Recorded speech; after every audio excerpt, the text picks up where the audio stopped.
you have these tools. You have these tools. Your life was basically the perfect grounds for training for where you need to go in your life. All the beatings, all the bullying, all the, you going through learning disabilities, all the struggles, it was the absolute perfect training ground for you to go to where you need to go. So if you wake up in the morning and you don't want to do something, you don't care enough about yourself. And that's what you need to really research is, man, why am I not doing this for myself? Because that is the number one purpose in life, is to better oneself. So that's the only purpose I fucking need. The hell you talking about? I was blessed with a strong mind. That's something that you have to develop. You develop that over years, decades of suffering and going back into the suffer. I became the most obsessed person on the planet Earth. And I was basically, I had to invent a guy that didn't exist.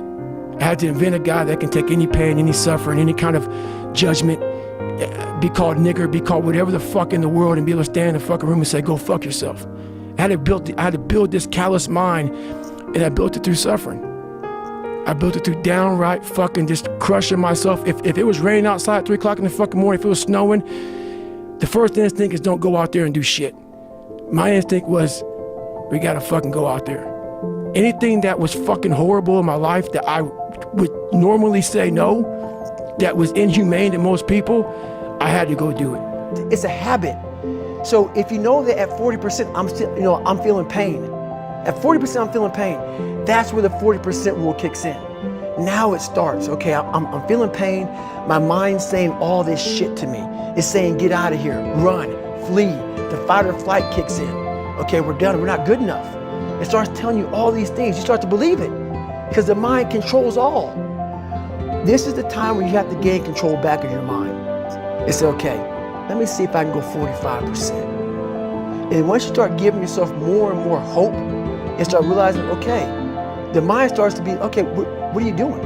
We're supposed to be going right and you're going left. You start then controlling your mind. Start finding more in yourself, and then it goes from 40% to a lot further than that. But that's the start of it though. Get to the spot where your mind is saying stop. Wherever that is, you gotta get there first, and then that's when that shit starts to work for you. So every morning starts with a run.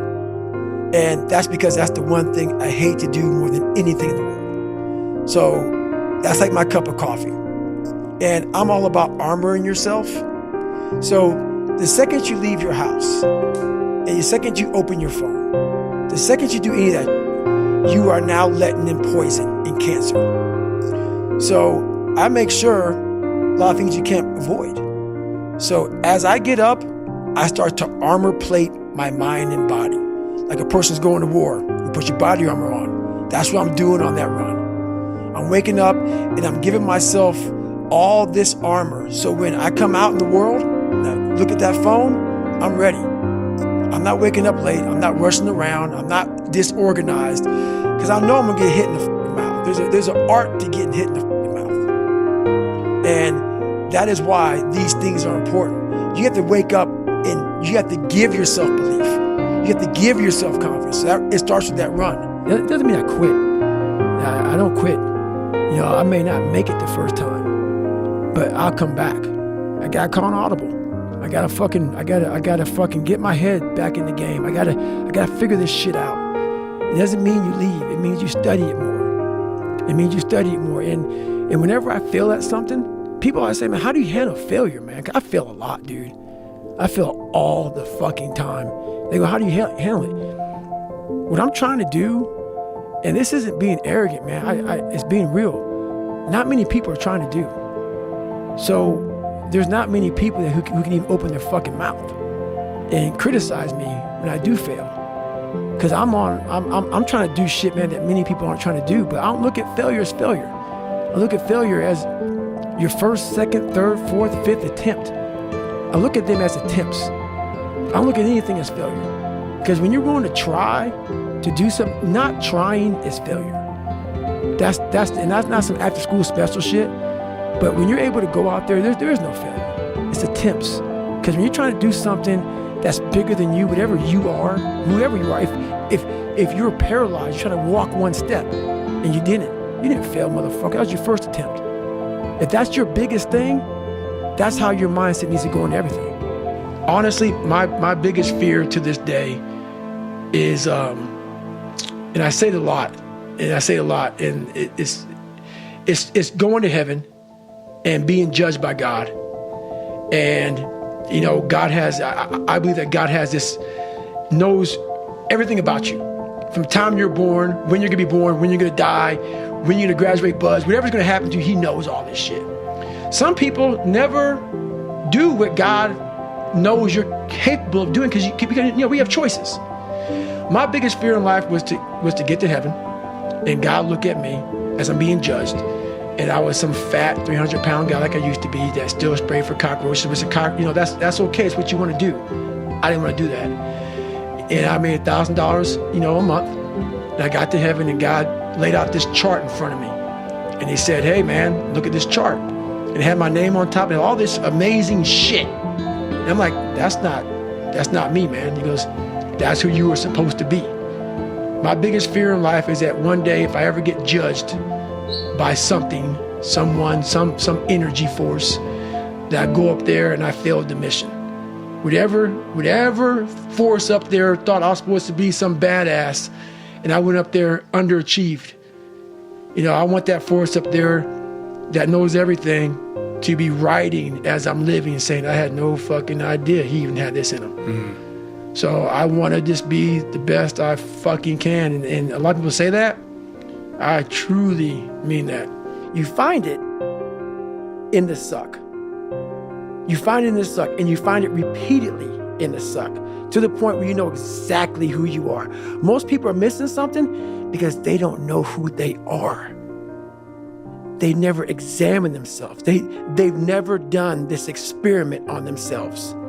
The lab rat, we're all lab rats, but you're also the scientist. You create your own self. Most people are missing something because there's so much trapped in there. I don't even want to say potential. I think that's word used out too much too. There's so much in you that God, or wherever the hell you believe in, or if you're an atheist, in you, that you have not unlocked. That you walk around with this gorgeous wife or great husband and all this money, you're like, God, I feel like I'm missing something. Yeah, because it's about 75% of you is still fucking in there. But I started realizing this is part of the process. This is part of the journey. I had to realize this is part of my process versus just saying, like I used to, I'm just not good enough. If I'm not good enough, we always say that shit. I'm just not good enough, and then we try something else. I'm gonna fucking make myself good enough. And that became my mentality. I'm gonna make myself good enough. And so I'm misunderstood a lot, but that's all it came down to. I made myself good enough. And the days I couldn't run that far, the next week, I would do 2-a-days.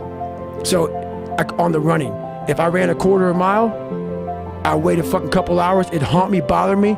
I try to run a half a mile the next time, same day. You can do more than this. If I had to walk, I had to walk. It just became just a process of grinding and grinding, and grinding is not even a good word for it. It's not even a good word for it. And just going further and further. And then when I got through running, I go to the bike, I go to the pool. If I got tired somewhere, my legs were tired, I go to the gym, and I developed this crazy workout where I was doing volume, like 200-300 reps of like very lightweight. People always say, how come you don't have any like loose skin? My workout routine in the gym became sick. It became sick. I was just doing 200-300 reps, 400 reps on like chest, just like for one simple exercise, the bench press.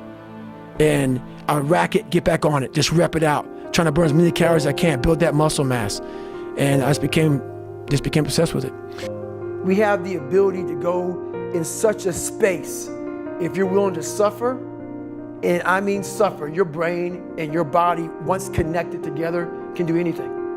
And this 30 miles was the life-changing moment. I was out of it. I was in the worst pain in my entire life. I was, to me, on the brink of death. And I was able to chunk this 30 damn miles into small pieces. I was so driven. And I'm not gonna say motivated, because motivation's crap. Motivation comes and goes. when you're driven, whatever's in front of you will get destroyed.